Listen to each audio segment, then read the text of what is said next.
बोलती पुस्तके. ज्यांना वाचनाचा नाद त्यांना बोलती पुस्तके घाली साद. आमचं चॅनल सबस्क्राईब करा आणि सबस्क्राईब करायला इतरांनाही सांगा.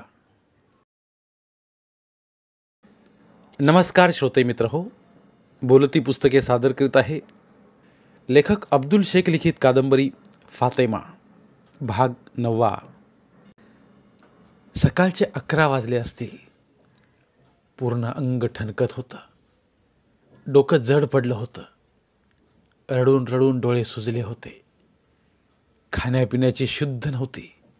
आक्रोश करून करून मन थकलं होतं. अश्रू आटले होते. रडावं म्हटलं तरी कंठातून आवाज बाहेर पडत नव्हता. दयनीय अवस्थेतील फातेमा सताड उघड्या डोळ्यांनी छताकडे पाहत बेडवर पडून होती. हात पाय हलवण्या इतपत पण अंगात त्राण उरलं नव्हतं. काल विश्रामगृहात जे घडलं ते घडायला नको होतं. आपण पुन्हा एकदा लुटलो गेलो आहोत याची जाणीव मरण यातना देत होती. पालकमंत्र्याने आपला डाव साधला होता. हैदरच्या सुटकेचा मोबदला वसूल केला होता. हॉटेलचा वेटर 3-4 वेळा दार वाजवून गेला. आता परत वेटर जोरजोरात दार वाजवून फातेमाला हाक मारत होता. मॅडम, ओ मॅडम, अहो दार उघडा ना, साफसफाई करायची आहे, पेपर पण आणला आहे, अहो अहो दार उघडा ना. कानावर शब्द पडत होते. शब्दांचा बोध होत नव्हता, पण एका शब्दाने थेट मेंदूवर आघात केला. गलित गात्र झालेल्या शरीराच्या अवयवात पुन्हा जीव ओतला. तो शब्द होता पेपर. हैदरच्या सुटकेची बातमी आज पेपरमध्ये आली असेल का? हैदर सुटला तर असेल ना? स्वतःला सावरत फातेमा उठली. कपडे अस्ताव्यस्त झालेले होते. ते थोडेसे नीट करत पदर सावरत दरवाजा उघडला. साफसफाईचे सामान घेऊन हॉटेलचा कर्मचारी बाहेर उभा होता. एका हातात पेपर होता. फातेमाने पेपर लगबगीने आपल्याकडे ओढून घेतला. माघारी वळून बेडरूमकडे पळाली. दरवाजातून बंद करून धापा टाकत पेपर वाचू लागली. पहिल्या 2 पानावर हैदरची कसलीही बातमी नव्हती. फातेमाचे अवसान गळाले. हातातील पेपर खाली पडला. हैदरची सुटका झाली नाही की काय? मंत्र्याने दिलेला शब्द पाळला नाही वाटतं. डोळे विस्पारून पडलेल्या पेपरकडे फातेमा पाहू लागली. पेपर आडवा तिडवा पडला होता. 4थे पेज पूर्ण दिसत होते, तर 3रे पेज अर्धे दुमडले गेले होते. तो अर्धा पेज दिसत होता. त्या दिसणाऱ्या अर्ध्या पेजवर मोठ्या ठळक अक्षरात हैदर असे छापलेले दिसत होते. आशाळभूत नजरेनं फातेमा त्या नावाकडे पाहत होती. थरथरत्या हाताने पेपर उचलून पेपर वाचू लागली. हैदरच्या सुटकेचे वृत्तांत छापून आले होते. हैदरला जामिनीवर सोडण्यात आलं होतं. 2 सदस्यांची समिती स्थापन करून नव्याने तपास करण्यात येणार होता. तपास पूर्ण होईपर्यंत हैदरला पुन्हा अटकेपासून संरक्षण दिले गेले होते. बातमी वाचता वाचता फातेमाच्या डोळ्यांतून पुन्हा अश्रू वाहू लागले. दोन्ही हातात आपले तोंड लपवून फातेमा हमसून हमसून रडली. कितीतरी काळ ती याच अवस्थेत बसून राहिली. हॉटेलच्या बाहेर रोडवर फटाक्यांची आतिषबाजी सुरू झाली. फटाक्यांच्या आवाजाने दचकून फातेमा जागी झाली. संपूर्ण चेहरा अश्रूने डबडबलेला होता. रडून रडून मन हलके झाले होते. शेवटी सरकारी आदेश जारी होऊन हैदरची सुटका झाली होती. मनावरील खूप मोठं दडपण दूर झालं होतं. बेडरूमचा दरवाजा उघडून फातेमा बाहेर आली. साफसफाई करून हॉटेलचा कर्मचारी केव्हाच निघून गेला होता. बाथरूममध्ये जाऊन हात पाय तोंड धुतले. मनावरील हैदरच्या अटकेचे मळब दूर झाले होते. मंत्र्याने दिलेला शब्द पाळला होता. जी किंमत आपण मोजली ती सार्थकी लागली असं फातेमाला वाटू लागलं. होत असला आक्रोश कमी झाला. मनावरील ताण कमी कमी होत एकदम मोकळं मोकळं वाटू लागलं. आता प्रथमच भूक लागल्याची जाणीव होत होती. फातेमाने स्वतःला सावरल्याचं हे द्योतक होतं. पुढे काय? हा यक्ष प्रश्न फातेमासमोर वासून उभा होता. परत पुण्याला किंवा मुंबईला परतणं आता शक्य नव्हतं. विश्रामगृहावर जे घडलं त्यानंतर परत हैदरच्या समोर कोणत्या तोंडाने जायचं? आता यापुढं हैदरच्या आयुष्यात आपल्याला स्थान नाही हे फातेमा समजून चुकली होती. हैदरला जरी या घटनेची आज माहिती नसली तरी आज ना उद्या माहिती होणारच होती. काय वाटेल त्याला? एक ना अनेक प्रश्न उपस्थित होत होते, पण उत्तर मात्र एकाचंही नव्हतं. विचार करता करता डोकं जड झालं, डोकं दुखायला लागलं. पर्स तपासून पाहिली, डोकं दुखीसाठी एकही गोळी जवळ नव्हती. नाहीतरी वेळ जातच नव्हता. आपणच बाहेर पडून गोळ्या आणाव्यात म्हणून फातेमा हॉटेलच्या बाहेर पडली. चालत चालत चौकात आली. मेडिकलमधून गोळ्या घेऊन तसेच चालत पुढे निघाली. काही अंतर चालल्यानंतर एके ठिकाणी मोठ्या इमारतीचं बांधकाम सुरू असल्याचं दिसलं. जे काम आपण आवडीने करतो ते दिसताच पावलं आपोआप थबकतात. फातेमाचं पण असंच झालं. नकळत पावले बांधकाम सुरू असल्या जागेकडे वळले. आज काम बंद दिसत होतं. एकही मजूर कामावर दिसत नव्हता. एक एक पायरी चढत 6व्या मजल्यावर आली. अर्धवट अवस्थेत असलेल्या भिंतीजवळ थांबून शहराकडे नजर टाकली. रस्त्यावर वाहने भरधाव वेगाने धावत होती. माणसांची प्रचंड गर्दी आपापला रस्ता शोधत धावत होती. फातेमाचं मन एकाएकी उदास झालं. इतक्या मोठ्या शहरात माणसांच्या प्रचंड गर्दीत आपलं म्हणावं असं एकही जण नाही. आपलं दुःख कोणाला सांगावं? फातेमा अधिकच हवालदिल झाली. ज्याच्यासोबत घर सोडून पळून गेलो त्या रमेशने साथ दिली नाही. विश्वासाने पुन्हा सुरेशचा हात पकडला तर त्याने फसवून आपलं सर्वस्व हिरावून घेतलं. लग्न केलं. आपण आई होणार होतो अशावेळी नवऱ्याची साथ आणि जवळीक खूप मोलाची असते. पण नेमके याच वेळी सुरेश बेपत्ता झाला. मरण जवळ आलं आहे असं वाटू लागलं, पण हैदरने उपचार करून वाचवून घेतलं. हैदरने आपल्यावर मनापासून प्रेम केलं. पैसा अडका, जमीन जुमला आपल्या नावे करून दिला. जिथे एकही व्यक्ती आपल्या परिचयाची नव्हती तिथं शेकडो माणसं आपल्याला ओळखू लागली. समाजात नवी ओळख निर्माण झाली. हाताखाली नोकर चाकर आले. या उपकाराची परतफेड आपण कशी केली? हैदरला तुरुंगाची हवा खायला लावून काय वाटले असेल हैदरला? वर्ष होऊन गेले, आपण एकदाही त्याला जेलमध्ये भेटायला गेलो नाही. जायचं म्हटलं तर कोणत्या तोंडानं जावं? आत्मग्लानी होऊन जाणीवपूर्वक आपण हैदरची भेट घेतली नाही. पण हैदर काय विचार करत असेल? जिच्यावर सर्वस्व अर्पण केलं तिनं आपली साधी दखलही घेऊ नये. इतकी का कृतज्ञ निघाली असेल ही? असाच विचार हैदर करत असावा. आपल्यामुळे जे नुकसान झाले त्याची भरपाई करावी म्हटली तर पांढरपेशा नेत्याने आपले उंबरे झिजवायला लावले. मदतीचा हात पुढे करून या पालकमंत्र्यांना तर चक्क आपल्याला ओरबडून काढलं. समाजात तोंड दाखवायला ही जागा ठेवली नाही. आता जगायचे तरी कोणासाठी आणि कशासाठी? आपली दखल घेणारा उरला आहे का कुणी? नैराश्याने मनावर ताबा मिळवला. जीवन निरस निरस वाटू लागलं. मतलबी जगात आपलं असं कोणीच नाही ही भावना तीव्र होऊ लागली. रस्त्यावरील वाहनांचे कर्णकर्कश हॉर्नचे आवाज कानात घुमू लागले.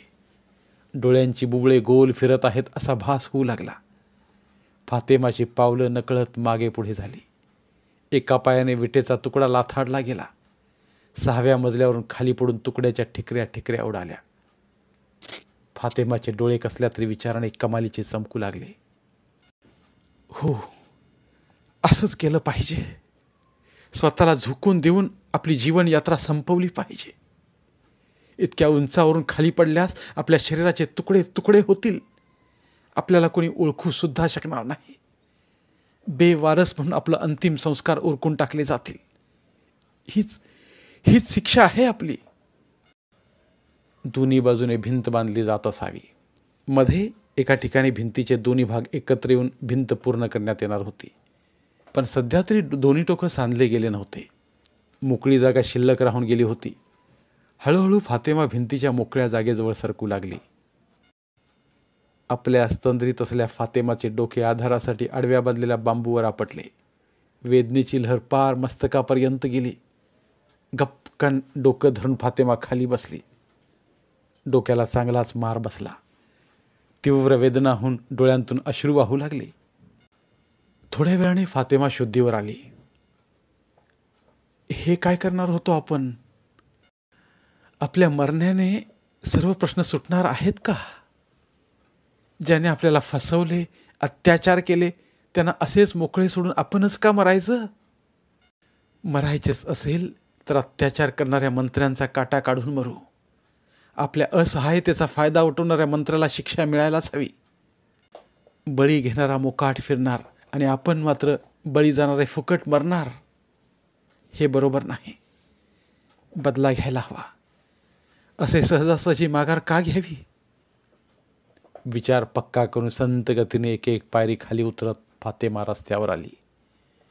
गर्दीचाच एक भाग बनून फातेमा हॉटेलकडे चालू लागली. प्रत्येक पाऊल भक्कमपणे पडत होता. फातेमा आता कमजोर राहिली नव्हती. ज्यावेळी स्त्रीची बलस्थाने कमजोर होऊ पाहतात तेव्हा एक विलक्षण बदल स्त्रीमध्ये होतो. तेव्हा ती अजूनच भक्कम भक्कम बनत जाते. पुणे शहर, येरवडा मध्यवर्ती तुरुंग हा महाराष्ट्रातील पुणे शहरात असलेला महासुरक्षित तुरुंग आहे. हा तुरुंग महाराष्ट्रातील सगळ्यात मोठा तुरुंग असून दक्षिण आशियातील सर्वात मोठ्या तुरुंगांपैकी एक आहे. यात अंदाजे 3600 कैदी बंदिस्त राहू शकतात. या कैद्यांमध्ये कैदी नंबर 456 आपल्या कोठडीत विचारमग्न अवस्थेत पडून होता. साधी विचारपूस करायलाही कोणी आलं नाही. जिच्यावर जीवापाड प्रेम केलं तिने पाठ फिरवली. एक वेळ पाहून तरी जायला हवं होतं, पण नाही आली. फातेमानं फसवलं आपल्याला. सौंदर्याच्या जाळ्यात अडकवून आपली संपत्ती लुटली. जाणीवपूर्वक चुकीचे काम करून आपल्याला त्यात गोवलं. न केलेल्या कामाची मला शिक्षा भोगावी लागते. करोडो रुपये आपण तिच्या नावे केलं. आता बसली असेल पैशांचा उपभोग घेत. हैदर बरंच काही मनात विचार करत होता. तो खिन्न मनाने उठला. कैदी नंबर 456 हा हैदर होता. कसलीही चूक नसताना जेलमध्ये डांबला गेला होता. आपलं म्हणावं असं जवळचं कोणी नातेवाईक नव्हतं. आयुष्यात खूप पैसा कमावला, पण जीवाभावाची माणसं कमावता आली नाहीत. म्हणायला 4-2 मित्र होते, पण ते काही मत्तीला धावून आले नाहीत. त्यांनाही वाटलं असेल, केला असेल यानं गुन्हा, मग भोगू दे शिक्षा. खरं खोटं शोधायचा कोणी प्रयत्न केलाही नाही. हैदर तुरुंगाच्या काळ्या भोर भिंती बघत विचारात गढून गेला होता. विचार करता करता कधी डोळा लागला ते त्याला समजलंही नाही. दुसऱ्या दिवशी सकाळी येरवडा कारागृहात एक नवा दिवस सुरू होत होता. सकाळचे विधी उरकून कैदी बाहेर मैदानात जमा होत होते. सकाळच्या कवायती व्यायाम करून झाल्या होत्या. जेवण उरकून दिलेली कामं करणं भाग होतं, पण आज कशातच मन लागत नव्हतं. जीवाची नुसती तगमग तगमग वाढली होती. तुरुंगातून सुटका व्हावी म्हणून केलेले प्रयत्न निष्फळ ठरले होते. तुरुंग अधिकाऱ्यामार्फत कोर्टात पुनर्विचार याचिका सादर करण्याचा प्रयत्नही केला. एखादा चांगला वकील मिळवून देण्याचं पत्र वकिलांच्या बारला पाठवलं होतं. तुरुंगातून सुटका झालेल्या कैद्याला एखादा वकील भेट घेण्यासाठी पाठवायला सांगितलं होतं, पण सर्व प्रयत्न निष्फळ ठरले होते. तुरुंग अधिकाऱ्यांनी एकही पत्र तुरुंगातून बाहेर जाऊ दिलं नव्हतं. पालकमंत्र्याने हैदरची सुटका होऊ नये याची खबरदारी घेतली होती. हैदर सुटला तर मनातील बेत फसणार होता. चारी बाजूने हैदरची कोंडी करून हैदरचा सुटकेचा मार्गच बंद केला होता. हैदर कमालीचा अस्वस्थ झाला होता. आज जेलमध्ये येऊन वर्ष होऊन गेलं होतं. रोजच्या कंटाळवाण्या कामकाजाला हैदर वैतागला होता. दुपारी जेलरचा आदेश मिळाला. काम अर्धवट सोडून ऑफिसमध्ये बोलावले गेले. हैदर मनातून भीतीने गारठून गेला. आपल्या हातून काही चूक घडली की काय? जेलचा एखादा नियम मोडला की काय? एखाद्या कैद्याकडून नियमभंग झाल्यास त्याला ऑफिसमध्ये बोलावून शिक्षा सुनावण्याचा प्रघात आहे.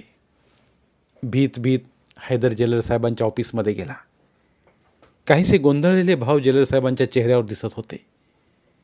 अदबीने हैदर एका बाजूला उभा राहिला. या 1 वर्षात तुरुंगातील रीतिरिवाज हैदर शिकला होता. हैदर, हातातील पेपर दाखवत जेलर साहेब बोलू लागले. तुझ्या सुटकेचे आदेश आले आहेत. तुझी आज सुटका होणार आहे. बोलता बोलता जेलर साहेब थांबले. निरकून हैदरकडे पाहू लागले. हैदर गोंधळात पडला. आपल्या सुटकेचे आदेश आले? हे कसं घडलं? प्रयत्न करून आपण थकलो. आपली सुटका व्हावी म्हणून अनेक मार्गाने प्रयत्न केला, पण सुटका झाली नाही. आणि आज अचानक सुटकेचे वृत्तांत कसे आले? तासाभरात कपडे बदलून आपले सामान घेऊन हैदर परत जेलरच्या ऑफिसमध्ये आला. सुटकेच्या पेपरवर सह्या करून तुरुंगातून बाहेर आला. बाहेरील मोकळी हवा खाऊन हैदरचे मन उल्लसित झाले. तब्बल वर्षभरानंतर तुरुंगाच्या बाहेरच्या जगाचे दर्शन घडत होते. हैदरला घ्यायला कोणी येणार नव्हते आणि तसे कोणी आलेही नव्हते. समोर दिसणाऱ्या रिक्षाला हात करून हैदर घराकडे निघाला. फातेमाबद्दल मनात राग उत्पन्न झाला होता. घरी जाऊन तिची खबर घ्यावी अशी तीव्र इच्छा होत होती. कधी एकदा घर येते आणि कधी एकदा आपण फातेमाला जाब विचारू असं झालं होतं. रिक्षाच्या वेगापेक्षा अधिक वेगाने हैदरचे मन धावत होते, पण लवकरच या धावणाऱ्या मनाला ब्रेक लागणार होता. हे हैदरला माहीतच नव्हतं, कारण हैदरच्या घराला भले मोठे कुलूप होते. हे कुलूप पाहून हैदरला आश्चर्य वाटलं. त्याला आश्चर्य वाटणं स्वाभाविक होतं. इतक्यात बीबी चावी घेऊन आली. जणू तिला हैदर तुरुंगातून सुटणार आहे हे माहीतच होतं. हैदर बीबीकडे प्रश्नार्थक नजरेने पाहू लागला. हैदरच्या नजरेतील प्रश्न बहुधा बीबीला समजला असावा. ती चावी देऊन काही एक न बोलता निघून गेली. परंतु बीबीकडे चावी कशी? हैदरला प्रश्न पडला. चावी तर फातेमासोबत असायला हवी. अनेक प्रश्न घेऊन हैदर कुलूप काढून घरात आला.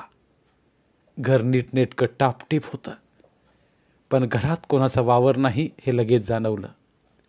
कपडे, भांडी, दररोज वापरत असणाऱ्या सर्व वस्तू आपापल्या जागी व्यवस्थित ठेवलेल्या होत्या. नजीकच्या काळात यांचा वापर बंद होता हे स्पष्ट दिसत होतं. घर सोडून फातेमा कुठे गायब झाली? मनात संशयाचं भूत घर करू लागलं. नाना शंका कुशंका डोके वर काढू लागल्या. तुरुंगातून येताना सोबत असलेली सामानाची पिशवी तिथेच खुर्चीजवळ टाकून विचाराच्या तंद्रीत हैदर खुर्चीवर बसून होता. कॉफीचा मग आणि मोठा कागदी लिफाफा घेऊन बीबी आली. कॉफीचा मग हैदरच्या हातात देऊन लिफाफा खुर्चीसमोर असणाऱ्या टेबलावर ठेवून बीबी निघून गेली. यावेळी चहा कॉफीची नितांत गरज भासतच होती. हातातील कॉफी संपवत प्रश्नार्थक नजरेने हैदर टेबलावर ठेवलेल्या लिफाफ्याकडे पाहू लागला. काय असेल यात? वर्षभर आपण तुरुंगात होतो. या दरम्यान काही नवीन भानगडी तर फातेमाने तयार केल्या नसतील? नको नको म्हणत असताना फातेमाने राजकीय नेत्यांच्या नादी लागून आपल्याला तुरुंगाची हवा खायला भाग पाडलं. आता तर आपण सोबत नव्हतो. 1 वर्ष म्हणजे खूप मोठा कालावधी, भरपूर वेळ. या काळात काही नवी लफडी तयार केली नसतील कशावरून? फातेमाप्रती अधिकच मन कलुषित झालं होतं. त्यात अजूनच भर पडत चालली होती. कॉफी संपवून हैदरने टेबलावर लिफाफा हातात घेऊन उपडा केला. आतील कागदाचे बंडल टेबलावर पडले. एक एक कागद हैदर पाहू लागला. जसजसा वाचत गेला तसतसा हैदरच्या चेहऱ्यावर आश्चर्याचे भाव गर्दी करत होते. हैदरने फातेमाच्या नावे केलेली पूर्ण संपत्ती फातेमाने परत हैदरच्या नावे केली होती. फातेमाने आपली संपत्ती लुटली असं हैदरला मनोमन वाटत होतं, पण हैदरचा फातेमाविषयी झालेला हा गैरसमज क्षणात दूर झाला. फातेमाबाबत तयार झालेल्या वाईट विचारांना आता जागा उरली नव्हती. आयता हातात आलेला पैसा सोडून फातेमा गेली तरी कुठं? बीबीकडे आणि कासिमकडे चौकशी केली, पण त्यांनाही फातेमा कुठे गेली याची माहिती नव्हती. घराची चावी आणि कागदी लिफाफा देऊन फातेमा 1-2 महिन्यांपूर्वीच कुठंतरी गेली इतकीच माहिती त्यांच्याकडे होती.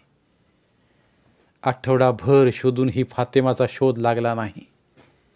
घरातील सर्व दागदागिने जसेच्या तसे कपाटात होते. बँकेचे हिशोब तपासले असता शिक्षेतील 7 कोटी रुपये शासनाला अदा केलेल्या पावत्या सापडल्या. बाकी सर्व हिशोब चोख होता. फातेमाच्या नावे बँकेत असणाऱ्या खात्यावर 0 रक्कम जमा दाखवत होती. स्वतःला खर्चासाठी लागतील इतकी पण रक्कम फातेमाने खात्यावर शिल्लक ठेवली नव्हती. पै न पै हैदरच्या नावे करून फातेमा घर सोडून गेली होती. आता मात्र हैदर काळजीत पडला. मनात शंकेची पाल चुकचुकली.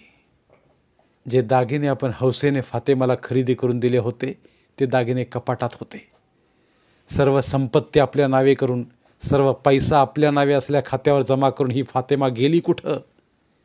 की आपल्यामुळे हैदरला शिक्षा भोगावी लागली म्हणून फातेमा स्वतःला दोष तर देत नसावी? पश्चाताप होऊन जीवाचं काही बरे वाईट तर केलं नसेल ना? एक ना अनेक प्रश्न हैदर समोर उभे होते. हैदर फातेमाचा शोध घेतच होता. हैदरच्या सुटकेसाठी फातेमाने केलेले प्रयत्न हळूहळू हैदर समोर येत होते. किती ठिकाणी हात जोडले, किती जणांपुढे पदर पसरला, कितीतरी मंत्र्यांचे उंबरे झिजवले हे समजलं होतं.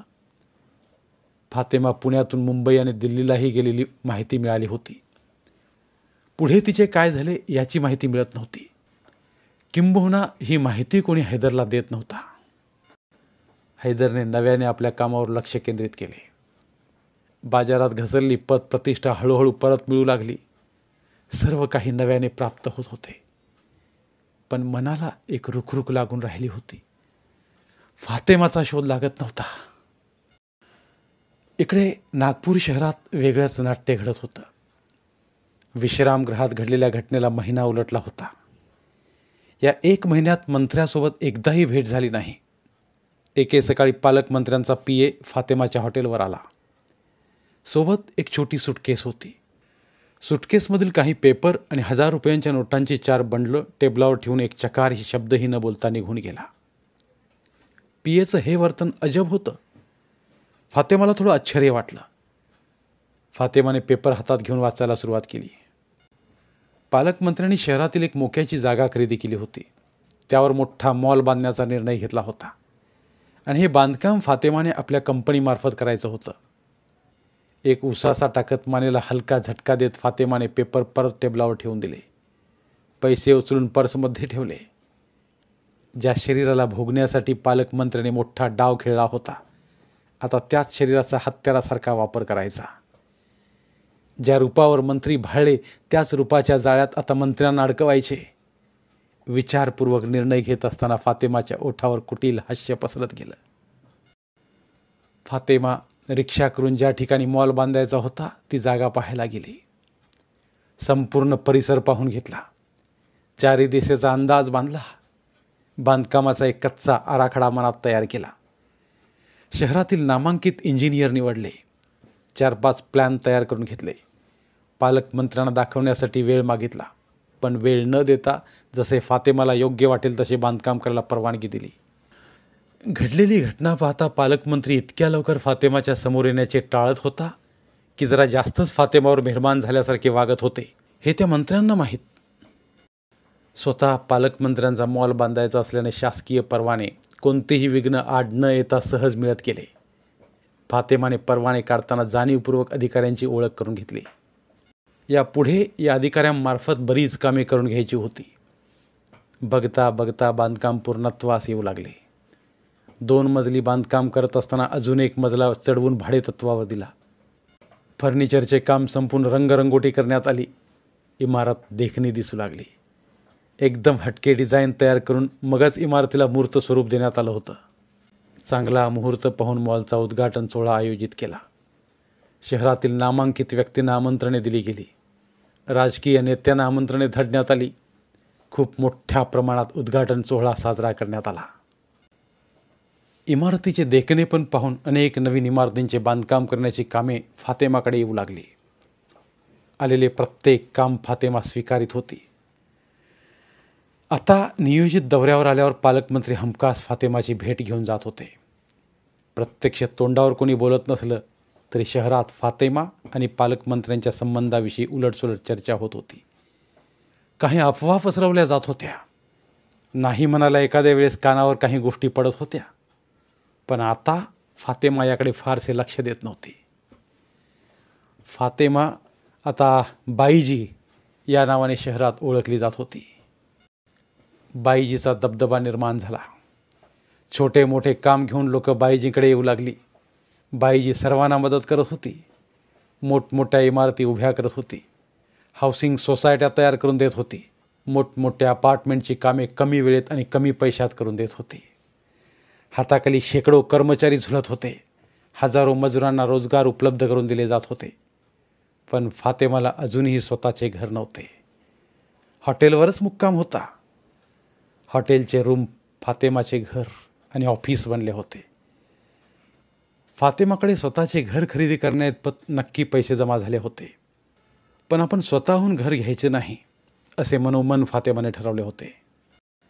एका भेटीत मंत्र्यांना ही बाब लक्षात आणून दिली. अजून किती दिवस हॉटेलात काढायला लावणार आहात हे विचारले. गोड स्मित करून किती दिवस विश्रामगृहाचा आसरा घ्यावा लागेल असे मिश्किल स्वरात विचारले. फातेमाच्या या बोलण्याने मंत्री महोदय थोडे गोंधळले. स्वतःला सावरत यावर लवकरच तोडगा काढू असे आश्वासन देऊन मंत्री मुंबईला निघून गेले. नागपूर शहरात फातेमाने आपल्या कंपनीच्या नावे भरपूर कामे केली होती. हैदरच्या कंपनीचे नाव वापरले नव्हते. बराच पैसा कमावला होता. आईवडिलांना लाखो रुपये पाठवले होते. जवळ पण बरीच रक्कम सांभाळून ठेवली होती. जमा रकमेतून बरीच मोठी रक्कम हैदरच्या कंपनीच्या बँक खात्यात जमा करत होती. आपल्या चुकीमुळे हैदरला 7 कोटी रुपयांचे नुकसान झाले होते. त्या रकमेची भरपाई फातेमा करीत होती. पण ही रक्कम जमा करत असताना फातेमा आपला ठाव ठिकाणा हैदरला कळू नये म्हणून काळजी घेत होती. वेगवेगळ्या शहरातून पैसे जमा करत होती. यासाठी ओळखीतील वेगवेगळ्या लोकांचे बँक खाते वापरत होती. पालकमंत्र्यांनी फातेमासाठी नागपूरच्या प्रसिद्ध आणि पवित्र दरगाह परिसरातील एक 4 मजली आलिशान इमारत फातेमाच्या नावे करून दिली.